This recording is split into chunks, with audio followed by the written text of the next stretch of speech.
너무 많아도 걱정, 너무 적어도 걱정.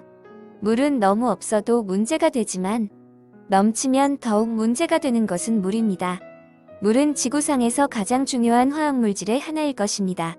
우리 몸무게의 70% 정도가 물이므로 그것의 중요성은 두말할 필요도 없다고 봅니다. 물은 왜 그렇게 독특한 성질을 띠며 그 독특한 성질을 우리는 어떻게 경험하는지 알아보겠습니다. 물은 여러 가지 물질을 녹일 수 있는 용매입니다.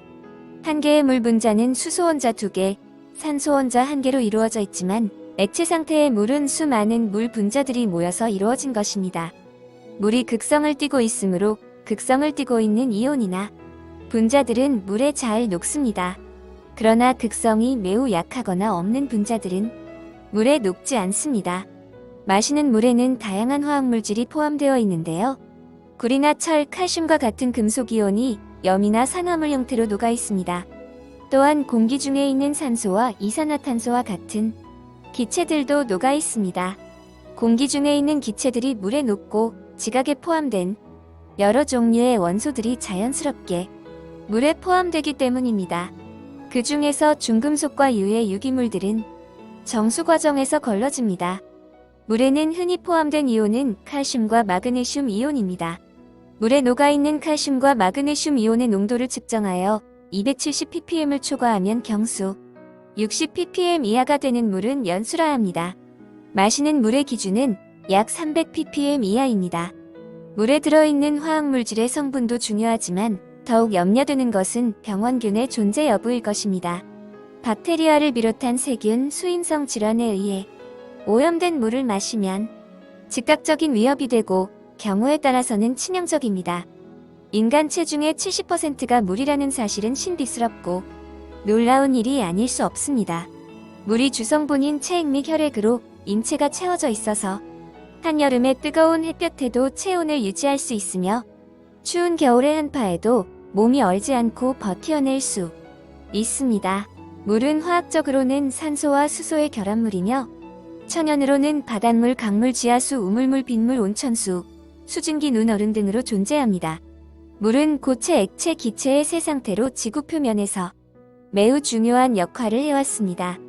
우리 몸에서 물의 비중은 약 70%, 어린은 약 80%, 그 밖에 물속의 미생물은 약 95%가 물로 구성되어 있습니다.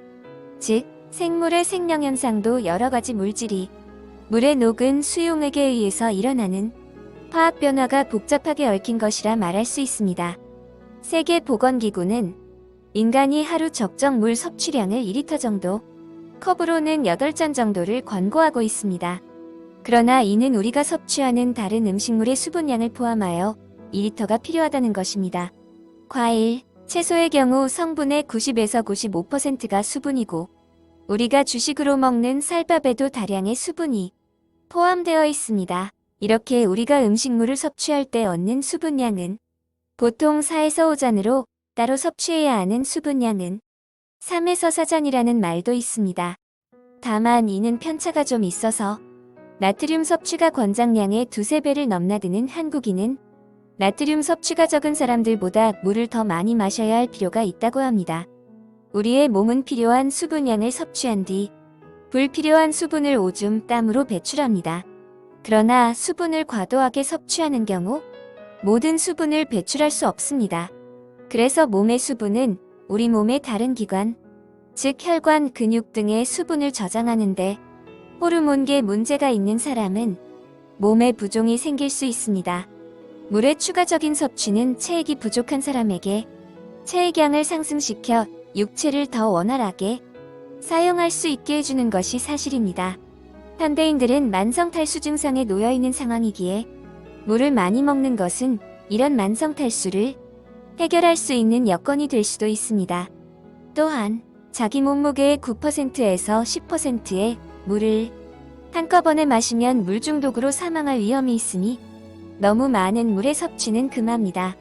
물은 0kcal이며 무기물입니다. 즉, 물을 많이 먹어 살이 찌는 것은 아무런 관계가 없습니다. 물을 마신 직후에는 마신 물의 무게만큼 일시적으로 체중이 증가합니다. 하지만 섭취한 물은 이뇨작용으로 체외로 빠져나가게 되고 늘어났던 체중은 원상복구가 됩니다. 오히려 이 유작용으로 칼로리가 소모되는 현상은 있지만 물 자체가 체지방으로 변하는 경우는 거의 없습니다. 사람마다 개인차가 존재하지만 물 1리터 섭취 시 30-60분 정도 걸었을 만큼 칼로리가 소비된다고 합니다. 기초 대사량 역시 늘려주기에 물을 자주 마시는 것은 대체로 다이어트에 도움이 됩니다. 때문에 물만 마셨는데 살이 쪘다고 하는 것은 과학적으로 성립되지 않는 말이라고 합니다. 그래서 물 탓을 할 것이 아니라 물과 함께 어떤 식품을 많이 먹었는지 생각해보는 것이 좋을 듯합니다. 사람들은 찜질방이나 사우나로 땀을 빼서 다이어트 효과를 보려는 분들이 가끔 계십니다. 찜질방이나 사우나에 오랫동안 앉아있으면 땀을 많이 흘리기 때문에 그만큼 체중은 줄어듭니다. 그러나 그 상태에서 음식을 섭취하면 당연히 수분이 빠진 만큼 보충되어 체중이 도로 증가합니다. 즉, 물만 마셔도 살이 찌는 듯한 착시 효과인 셈이지요. 물은 다이어트에 있어 가장 핵심적이고 효과적인 음료입니다. 수많은 다이어트 음료와 다이어트 식품이 있지만 순수한 물보다 좋은 것은 없다고 합니다.